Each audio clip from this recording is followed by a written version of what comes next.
Hello everyone, welcome to JRF.com।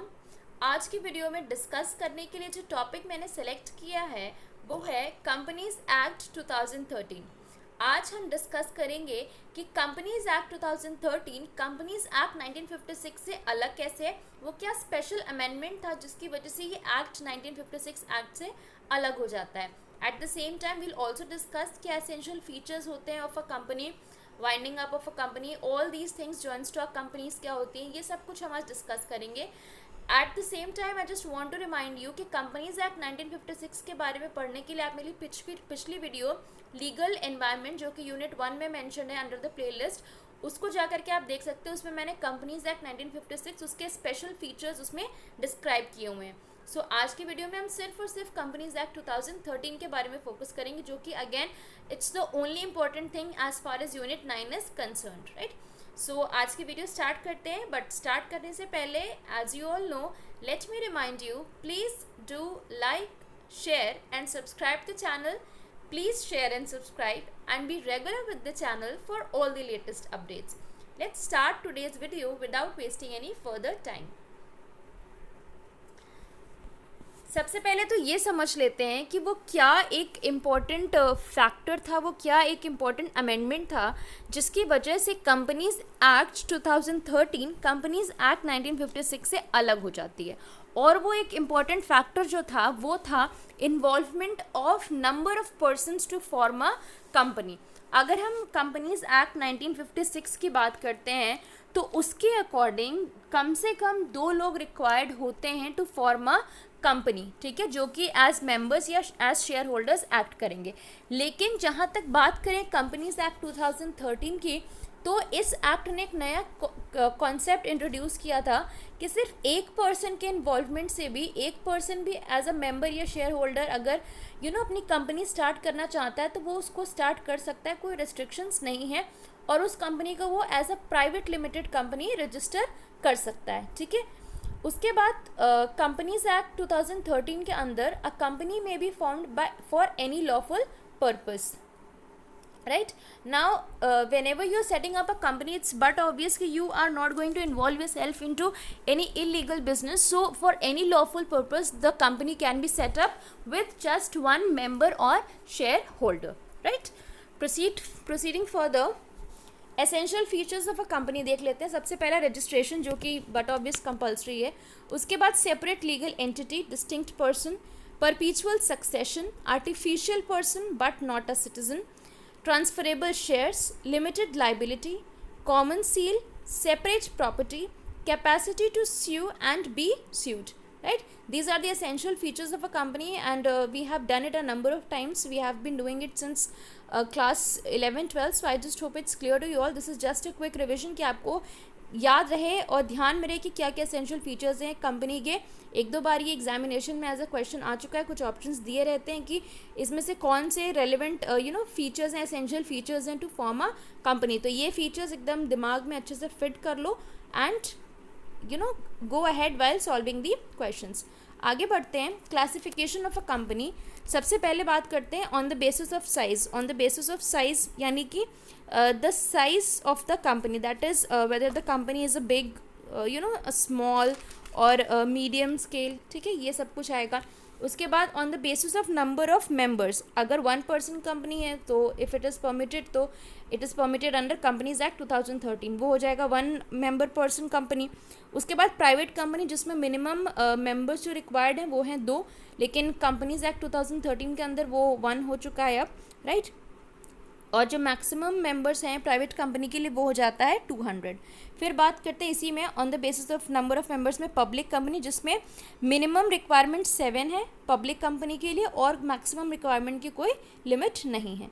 उसके बाद बात करते हैं हम on the basis of control, जिसमें होल्डिंग, सब्सिडरी या एसोसिएट कंपनीज आएंगे। होल्डिंग कंपनी की अगर बात करें तो holding company will be that company जो सिर्फ किसी कंपनी के शेयर्स को होल्ड करेगी, उसका कोई एक्टिव पार्टिसिपेशन नहीं होता, उसकी वर्किंग में, प्रोडक्शन या सेल्स में उसका कोई एक्टिव इन्वॉल्वमेंट नहीं होता है, सिर्फ और सिर्फ वो शेयर्स को होल्ड करती है। सब्सिडरी तो इट्स बट ऑब्वियस कि कोई पेरेंट कंपनी एक सब्सिडरी कंपनी को कंट्रोल करती है और उसी की डिसीजंस, उसी के गाइडलाइंस पे वो कंपनी वर्क करती है। उसके बाद आता है एसोसिएट। एसोसिएट कंपनी को ऐसे समझ सकते हो जैसे कोई एक कंपनी दूसरी कंपनी का कुछ significant portion of voting rights control कर रही है। यूजुअली ये वोटिंग राइट्स 20 to 25% तक होता है। उसके बाद on the basis of liability, liability आपकी शेयर से लिमिटेड है या गारंटी से लिमिटेड है। There are two classifications, on the basis of shares and on the basis of guarantee, या फिर अनलिमिटेड लाइबिलिटी हो सकती है। उसके बाद on the basis of manner of access to capital, listed company और अनलिस्टेड कंपनी आएगी इसमें। ठीक, आगे बढ़ते हैं।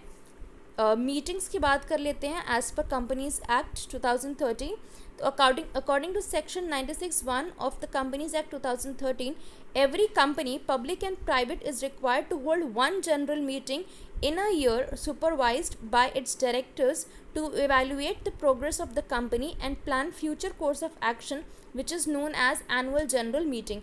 साल में जो एक मीटिंग हो रही है which is taken care by the directors, that will be referred to as annual general meeting, और इसका मेन पर्पस क्या होता है? to evaluate the progress of the company and plan future course of action. ठीक है, ये हो गया एनुअल जनरल मीटिंग का मीनिंग। कहाँ मेंशन्ड है? सेक्शन 96(1) में, कंपनीज एक्ट 2013।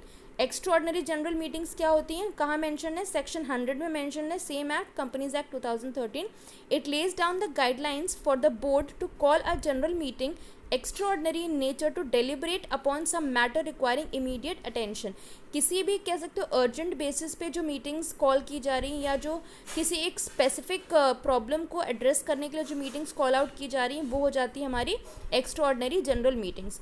उसके बाद बात करते हैं बोर्ड मीटिंग्स के बारे में, जो कि मेंशन है सेक्शन 173 में। Section 173 of the companies act 2013 provides for meeting of board of directors where they exercise their powers and functions. This is to ensure that board of directors supervise the company efficiently. जो पहली meeting होगी board of directors की, जो board meeting होगी, right, board meeting 30 days with in the incorporation of the company, सबसे पहली board meeting हो जानी चाहिए। क्या टाइम स्लॉट होता है? कंपनी इनकॉर्पोरेट होने के 30 दिन के अंदर पहली बोर्ड मीटिंग हो जानी चाहिए। बोर्ड मीटिंग मेंशन कहाँ है? Section 173 of companies act 2013। The board of directors use their expertise and knowledge and discuss strategies to run the company. Board of directors की जो मीटिंग जब भी होगी, तो उसमें जो भी उनका एक्सपर्टीज़ और उनका नॉलेज होगा, उसको यूज़ करके they are going to give you the guidelines, they are going to give you the ideas and instructions की कंपनी को एक्चुअली रन कैसे करना, और साथ ही साथ वो इसी से रिलेटेड कुछ स्ट्रैटेजीज भी फॉर्मुलेट करते हैं। ठीक, अब बात कर लेते हैं जॉइंट स्टॉक कंपनी के बारे में कि जॉइंट स्टॉक कंपनी क्या होती है। It is a voluntary association of individuals for profit. The capital is divided into transferable shares. The ownership of shares is a condition for membership. ठीक है, आपको अगर किसी जॉइंट स्टॉक कंपनी का member बनना है, तो it is very very important, is the basic requirement that you need to hold the shares, you need to own the shares of that particular company. और इसके कुछ इंपॉर्टेंट फीचर्स क्या हैं? Almost the similar as the essential features of a company. An artificial person created by law with a distinctive name, a common seal, a common capital with limited liability and with perpetual succession. ठीक है, तो I just hope joint stock company भी clear हो गया होगा। अब बात कर लेते हैं आज के लास्ट टॉपिक के बारे में कि winding up of a company, उसके क्या डिफरेंट कह सकते हो मोड्स हैं, क्या मतलब होता है winding up of a company का। ठीक, सबसे पहले तो मतलब समझ लेते हैं कि winding up of a company होता क्या है। It is a means by which dissolution of a company is brought about and its assets are realized and applied in payment of its debt. Winding up of a company मतलब simple language में अगर समझ लो तो company को बंद किया जा रहा है। ठीक है, कंपनी को डिसॉल्व किया जा रहा है, तो ये डिसोल्यूशन का प्रोसेस होता है वाइंडिंग अप, जिसमें जो भी एसेट्स होते हैं उनकी वैल्यू रियलाइज़ की जाती है, और उस रियलाइजेशन वैल्यू से जितने भी आउटस्टैंडिंग डेब्ट्स हैं कंपनी के, वो सारे पे किए जाते हैं। अब मोड्स क्या है वाइंडिंग अप के, ये देख लेते हैं। सबसे पहला कंपल्सरी मोड, जिसके डिफरेंट टाइप्स देख लो। पिटीशन बाय द कंपनी, अगर कंपनी खुद कोई पिटीशन फाइल करती है। पिटीशन बाय द कॉन्ट्रीब्यूटरीज, जो भी उसके कॉन्ट्रीब्यूटर्स हैं वो कोई पिटीशन फाइल करते हैं। पिटीशन बाय द रजिस्ट्रार, अगर रजिस्ट्रार कोई पिटीशन फाइल करता है। पिटीशन बाय द सेंट्रल और स्टेट गवर्नमेंट, अगर सेंट्रल या स्टेट गवर्नमेंट की किसी नोटिफिकेशन या पिटीशन की वजह से भी कह सकते हैं कि कंपनी को वाइंड अप करना पड़ता है। ये हो जाता है कंपल्सरी के अंदर, ये पॉइंट्स है कंपल्सरी के अंदर, जिसमें petition by company, by contributors, by registrar, by central और स्टेट गवर्नमेंट, ये कंपल्सरी के अंदर आएगा। फिर है liquidation under insolvency and bankruptcy code 2016, ये जो इसका ईयर है ना, ये याद रख लेना कि liquidation under insolvency and bankruptcy code किस ईयर का है, 2016 का। और इसके क्या दो मोड्स हैं, इंसॉल्वेंसी रेजोल्यूशन प्रोसेस और लिक्विडेशन। इंसॉल्वेंट, ये जो कह सकते हैं, ये जो कोड है इसके अंदर कंपनी के जो ओनर्स हैं, company itself is getting into the insolvency process और the owners are getting bankrupt, insolvent, तो उस केस में also the company is going to be wound up and the next process is liquidation, right? So that's all. This completes Companies Act 2013 as well. I just hope it's clear. Next topic in the next video. Till then, take care. Thank you.